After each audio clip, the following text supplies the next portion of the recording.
నన్ను ఒంటరిని చేసి వెళ్ళిపోతున్నారు. మీరు లేకుండా నేను ఎలా బతకగలను? నాన్న, ఈ బాధను నేను భరించలేను. గోవింద్కు తల్లి లేదు. తండ్రి కూడా అనారోగ్యంతో చనిపోయాడు. అతని దుఃఖం చూసి అందరూ బాధపడ్డారు. నాన్నగారు చనిపోయాక ఈ వ్యాపారం సరిగ్గా నడవడం లేదు. ఇలాగే ఉంటే నాకు ఆకలి చావు తప్పవు. వేరే మార్గం ఏదైనా చూసుకోవాలి. గోవింద్ తండ్రికి చిన్న దుకాణం ఉంది, కానీ అది ఇప్పుడు ఎలాంటి ఆదాయం ఇవ్వడం లేదు. గోవింద్ దాన్ని అమ్మేసి వేరే ఊరికి వెళ్ళిపోయాడు. ముందు ఈ నగరం గురించి పూర్తిగా తెలుసుకుందాం. తర్వాతే ఇక్కడ ఏ వ్యాపారం చేయాలో ఆలోచిద్దాం. గోవింద్ కొన్ని రోజుల పాటు ఆ నగరాన్ని చాలా జాగ్రత్తగా పరిశీలించాడు. తెలివితేటలు అమ్మే దుకాణం ఈ నగరానికి చాలా అవసరం.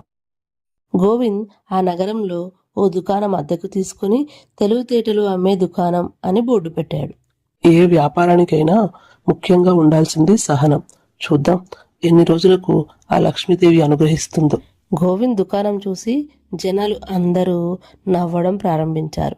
అక్కడి నుండి వెళ్ళిపోవడం, ఇలా ఎగతాళి చేస్తున్నారు. ఒరే పండిత పుత్ర పరమశుంఠ అన్నట్లు సరస్వతి పుత్రుడను అయిన నాకు నీలాంటి బుర్రలేని కొడుకునిచ్చాడు ఆ దేవుడు. ఎందుకు నాన్నగారు నన్ను రోజు తిడతారు? ఎవరైనా వర్షం పడుతుంటే మొక్కలకు నీళ్లు పోస్తారా? అందుకే కదా నాన్న గొడుగు పట్టుకున్నాను. ఇందుకు కదరా నీకు బుర్రలేదు అనేది. కాస్తైనా తెలివి సంపాదించు, మంచిగా బతకరా నాయనా.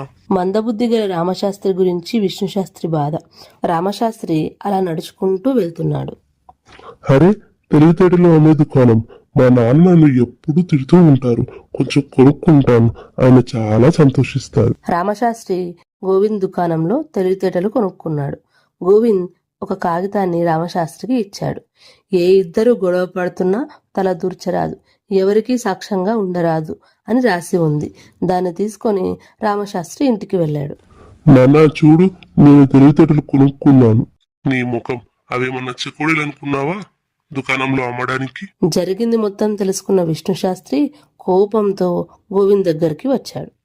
నీకు ఎంత ధైర్యం? నా కొడుకుని మోసం చేస్తావా?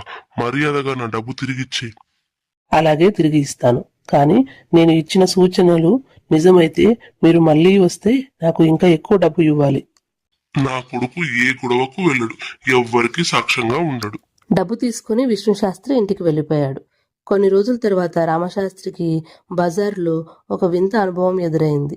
పెద్ద రాణి గారి చెలికత్తే, చిన్న రాణి గారి చెలికత్త ఇద్దరు కూడా పండ్లు కొనడానికి మార్కెట్కి వచ్చారు. ఇది చాలా పెద్దగా ఉంది. ఈ పండు మా పెద్దరాణి గారికి ఇవ్వు. నేను ముందొచ్చాను, ఆ పండు నాకే ఇవ్వు. వాళ్ళిద్దరూ ఆ పండ్ల కోసం గొడవ పడడం ప్రారంభించారు. అక్కడ ఉన్న పండ్ల వ్యాపారి పారిపోయాడు. రామశాస్త్రి మాత్రం నిలబడి అంతా వింటున్నాడు. ముందు రాణిగారితో చెప్పి మీకు శిక్ష వేయిస్తాను.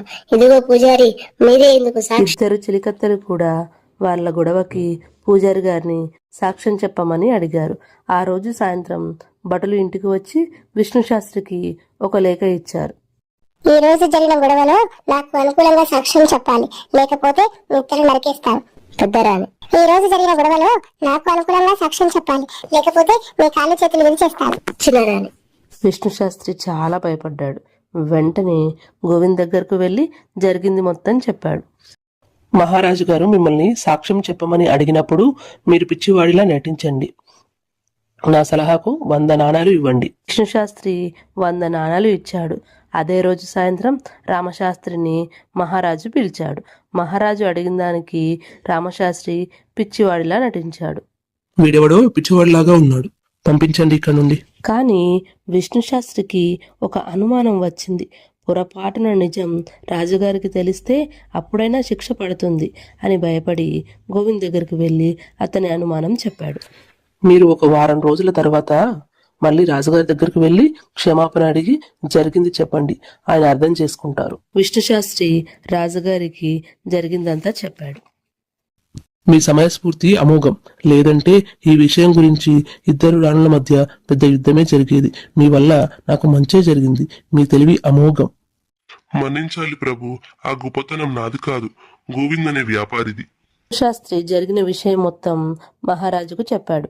మహారాజు గోవింద్ను పిలిచాడు. రాజు: మీ గురించి చాలా గొప్పగా విన్నాను, నాకు కొంచెం తెలివితేటలు అమ్మండి. అలాగే ప్రభు, 1000 నాణాలు ఇస్తే నా తెలివితేటలు మీకు అమ్ముతాను. రాజుగారు గోవింద్కు 1000 నాణాలు ఇచ్చారు. గోవింద్ రాజుగారికి ఒక లేఖ ఇచ్చాడు. అందులో నిదానమే ప్రధానం. ఏ పని అయినా ఆలోచించి చెయ్యండి, అదే మీకు మంచిది. మీరు చెప్పింది తప్పకుండా పాటిస్తాను. రాజుగారు ఆ లేఖను తన విశ్రాంతి భవనంలో మంచంకి పక్కన అంటించాడు. రాజుగారికి కొన్ని రోజుల నుండి ఆరోగ్యం బాలేదు. వైద్యుడు వచ్చి మందు ఇచ్చాడు. గారు ఆ ఔషధం తాగబోతుండగా అతడికి ఆ లేఖ కనిపించింది. రాజుగారు మౌనంగా ఆలోచిస్తూ ఆ లేఖను చూస్తున్నాడు. కానీ వైద్యుడికి ఏదో భయం వేసింది. ప్రభు, అందులో విషం కలిపింది నేను కాదు, మంత్రి గారు చెబితేనే అలా చేశాను. నన్ను క్షమించండి. నన్ను పిలిచి వైద్యుణ్ణి బంధించారు. మంత్రిని రమ్మని పిలిపించాడు. ఎలా ఉన్నారు ప్రభు? మీ ఆరోగ్యం కుదుటపడిందా? నేను బాగానే ఉన్నాను, కానీ మీ ముఖంలో ఏదో విచారం కనిపిస్తుంది. ఈ ఔషధం తాగండి, మన వైద్యుడు గారిచ్చారు. మంత్రికి తాను చేసిన కుట్ర రాజుగారికి తెలిసింది అని అర్థమయ్యింది. మంత్రికి మరణశిక్ష విధించారు రాజుగారు. గోవింద్ని రాజు మంత్రిని చెయ్యాలి అని అనుకున్నాడు. ప్రభు, మీరు నా పైన ఉన్న నమ్మకాన్ని నిలబెట్టుకుంటాను. ఎప్పటికీ నా ధర్మం తప్పను. తెలివితేటలు అమ్మే వ్యక్తి ఆ దేశానికి మంత్రి అయ్యాడు. కథ మీకు నచ్చితే please like, share, subscribe and comment.